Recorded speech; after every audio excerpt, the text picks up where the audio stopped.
I wish I had found now an example from some other country. It would have been, easier for me. But what very quickly comes to mind is this was also 1990. We had the CO2 tax had been introduced, but it did not apply to the Norwegian continental shelf.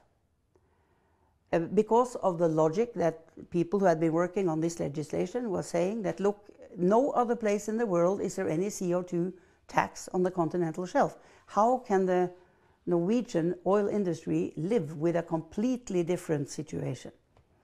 And so in the first couple of years we didn't have that. But then we decided, well, it can't be helped, we have to do it. So we introduced a CO2 tax for the whole continental shelf in 1990. Again, there was a scream. Not so much in Norway because so many people were environmentally concerned. The oil industry was screaming, but people understood, But my goodness, around the world, from all the oil-producing countries, the pressure I was put under as Prime Minister, having done this terrible thing.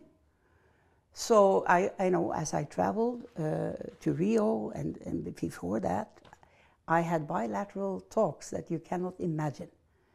And even as late as in May this year, from some of the Gulf states, they had not forgotten what I did, 17 years ago. And they told me, what did you do? How could you everything? Now we have to ask for compensation if our oil is the price of our oil is going to be undermined by climate action.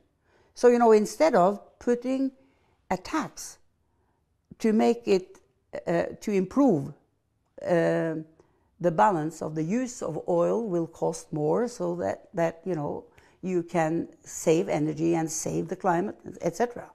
They are saying now, we need compensation because you are undermining our resource.